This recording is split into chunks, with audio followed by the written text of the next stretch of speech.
based on the criteria that we've adopted here at this commission, using the things that we value here, and it's just not, right? I mean, it divides the city of Lynchburg. It breaks up communities of interest. It breaks up counties like Henrico County. All the things that we've heard about. It moves Prince William County further to the west and divides it from Northern Virginia.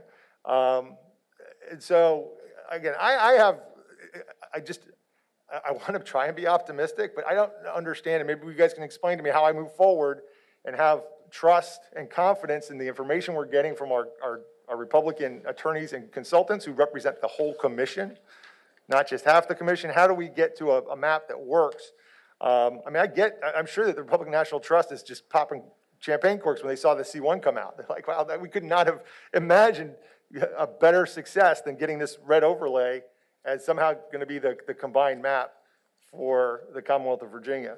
And I wonder, frankly, how many of our A maps that we got for the House and Senate were actually drawn by the Republican National Redistricting Trust, and how many were drawn by our consultant based on our criteria. It really is distressing to me to see that this is how business is getting done. I feel like somebody was trying to pull a fast one, and I hope that if we come back to look at maps, we've picked one of the citizen maps. I think there are a number that meet our criteria better. I know we got a memo from the council that says this could be okay on political fairness, but it doesn't say anything about all of our other criteria. Frankly, I disagree with political fairness, but this also doesn't really fit any of our other criteria for a map. Thank you, Madam Chair. I just want to make sure that everybody had this information. I hope it gets posted online so people can think about that between now and the next time we can have a meeting. Madam Chairman. Thank you. Yes, Senator McDougal. I'm kind of surprised to hear this. I know when we were going through the state legislative maps, I remember Delegate Simon speaking how Delegate Rasul thought certain areas of the state should go and how the district should be. And I remember watching as we had comments from people who were clearly identified as Republicans or conservatives about certain parts of the state.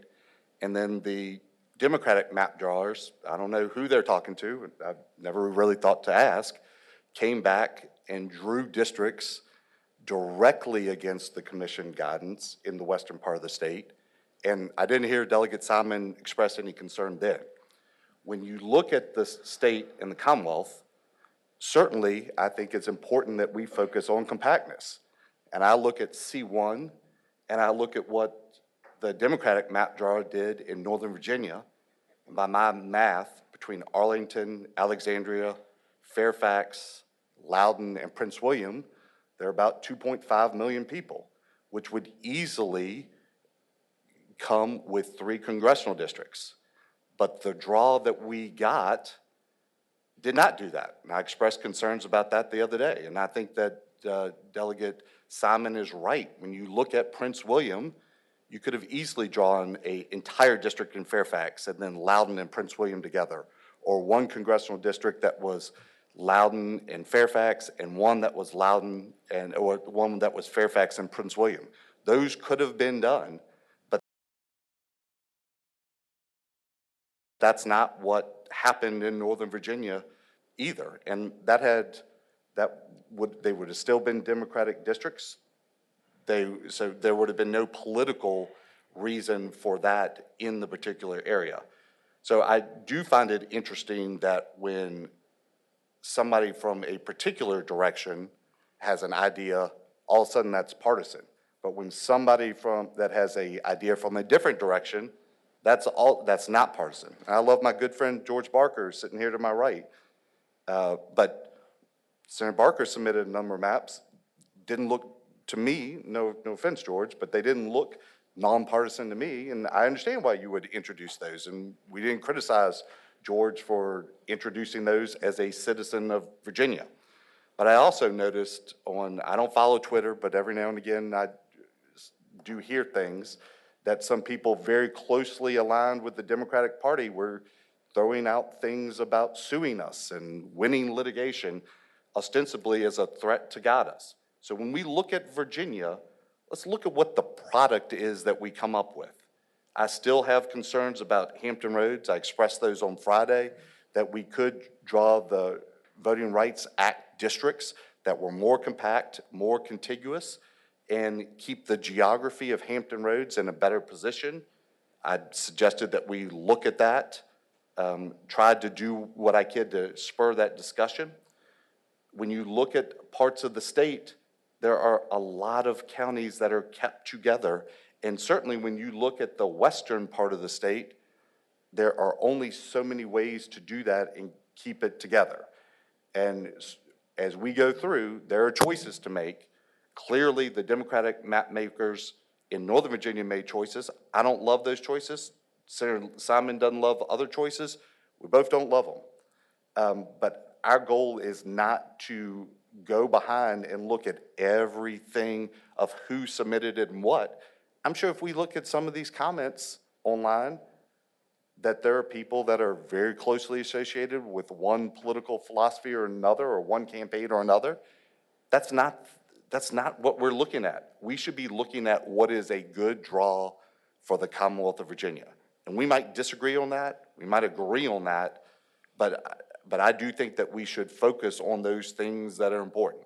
So as we go through, I'm going to continue to have some concerns about how Northern Virginia jurisdictions are not kept as compact and contiguous and whole counties kept together, which I think they could be. I'm going to express concern about Hampton Roads and still have the concern about how we're complying with the Voting Rights Act and the Jingles test in Hampton Roads when we do not have a quote-unquote majority-minority district that's not majority.